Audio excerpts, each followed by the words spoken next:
Is unemployment 5.3% or up to 9.7%? Let's have a look. Hello everyone, I'm Florian Heise, and welcome to another episode of HeiseSays. I have my stein of coffee, and I thought we would have a look at the latest media release from the Australian Bureau of Statistics regarding the unemployment rate. Now they're saying trend unemployment, notice here they say trend, unemployment remains steady at 5.2%. But let's question that. Let's question that, shall we? Now first we'll jump over here to trading economics, and you can see they're saying that it's 5.3%. The seasonally adjusted unemployment rate unexpectedly rose to 5.3% in January from 5.1% the previous month. Now, if we go down here, they'd forecast it to be 5.2, but it's gone up to 5.3. And that's the thing. Even if it's bad news, if it's still within their forecast, then the market kind of responds to it a bit better. Which I should probably... What we'll do is I'll just bring this up here. Let's have a look at the Australian dollar, guys. How are we doing? Oh, there you go, 66 cents. Yeah, so it's not looking too well. And while we're here, just for the sake of it, I'll check up on gold and silver. Gold, it's only 16 and 8. Silver, 18.37 US. So there we go. But back to this. They're saying it's 5.3, the seasonally adjusted unemployment rate. But there is another figure, another method, and another approach. Because remember, this is just statistics. It's just surveying a portion of the population and using that to extrapolate a figure based on the entire population. Now there's also the Roy Morgan analysis. And I've looked at the differences between their methodology and the ABS methodology.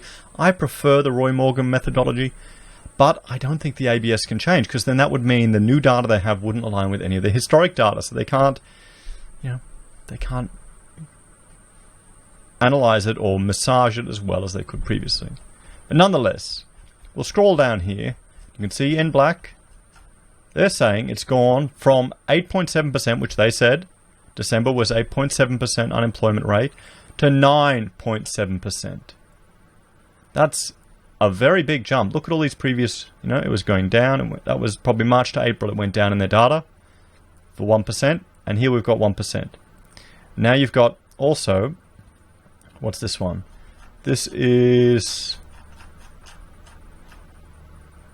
unemployed looking for work. Percent of the workforce unemployed. They don't have the underemployed here. Here we go. Roy Morgan, unemployment and underemployed estimates. So we'll have a look at this. We'll scroll down to here. This is underemployed and unemployed. And this is the combination. This is the one we need to really, really look at. So they're saying 9.7%, and underemployed is at 8.7%. So the combination of those two is at 18.4%. So nearly a fifth of the workforce, or the population, or the workforce, nearly a fifth of the workforce are either unemployed or underemployed, guys. And we're looking at 9.7% for an unemployment rate compared to the ABS, which is saying the trend unemployment rate is at 5.2%. And we'll get down into here a bit further where they're saying that the seasonally adjusted is at 5.3%. Now, which number should we take as serious?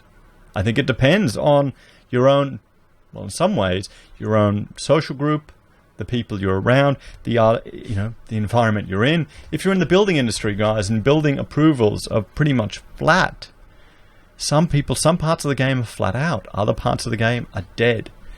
Apartment approvals, dead. And if you've built up a business on that, you're going under. If you're in the retail sector, we've seen repeatedly retail businesses closing down, businesses in liquidation. I almost have to do a video every hour on those.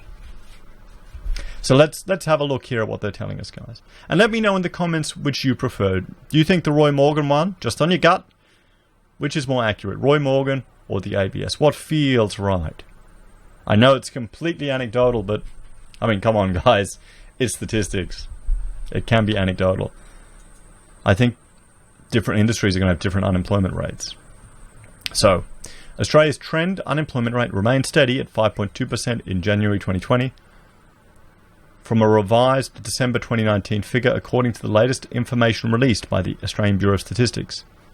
The ABS chief economist, Bruce Hockman, said, "The trend unemployment rate has remained steady at 5.2% since September 2019.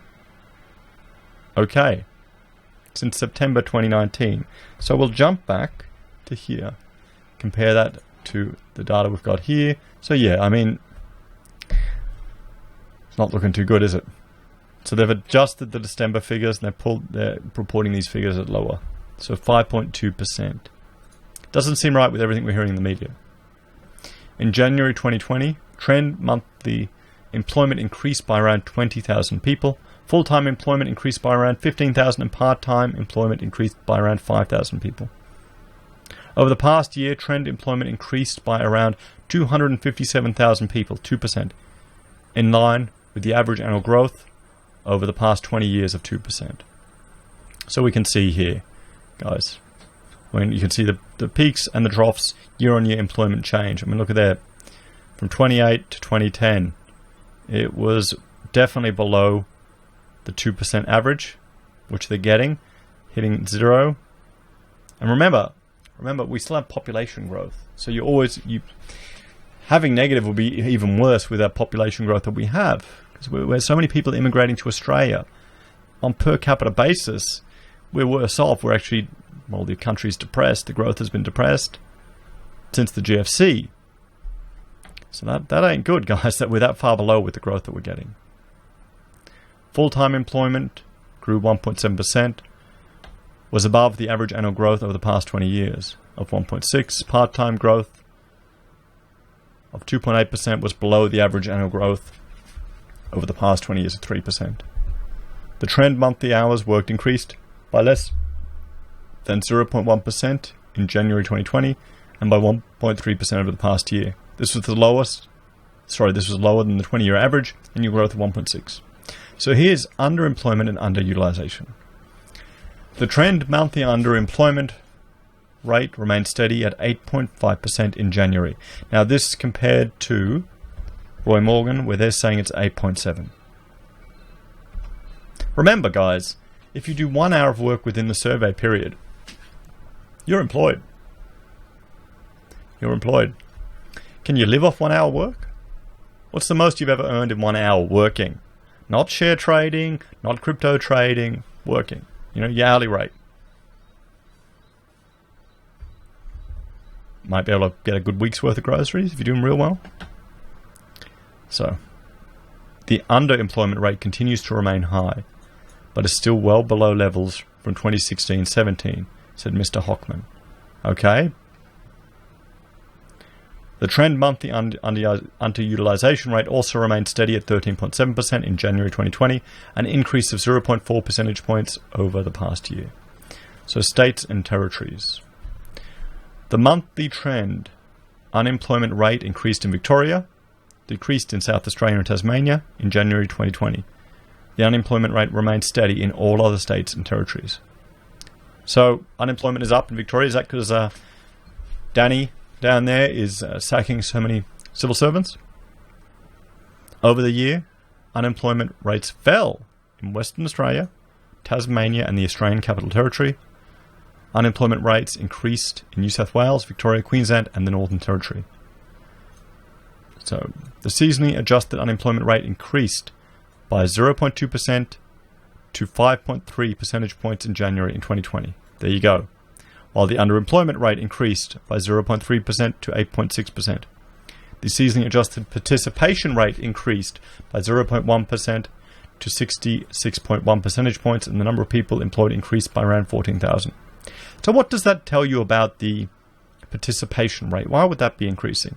Could that be because more people perhaps are trying to make ends meet? Or because maybe in a partnership, one person, the husband, lost his job, so the wife has to go out and work. Maybe people who had a choice to not participate now have to because times are getting tougher. What do you think about that theory?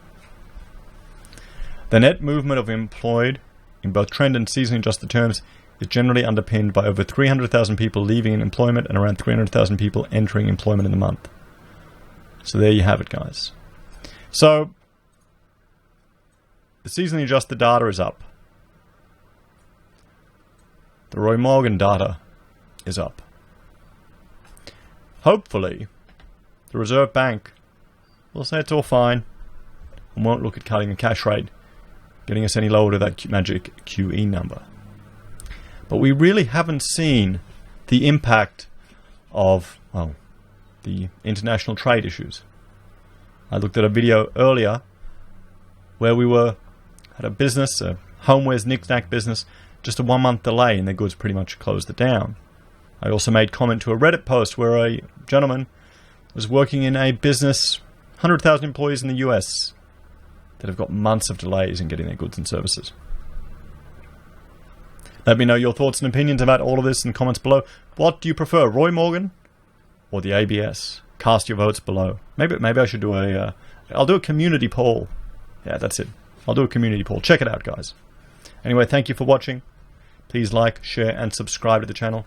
If you're a fan and want to help us produce more content, there's a few ways you can. Get the word out there. Share the content on social media. Share it with your friends. You can join us on the channel here on YouTube for a small monthly fee. You can also join us on Patreon and get access to perks and badges and emojis and things. We have affiliate links for Independent Reserve and Kucoin for your crypto traders, Amazon and eBay for your consumer purchases. We also have a Pocket Square that we manufacture right here in this house that you can buy from our website. Perfect for any function. And finally, PayPal if you want to contribute that way. Thanks to everyone who's helped. Take care, guys, and I will see you all in the next video. Bye for now.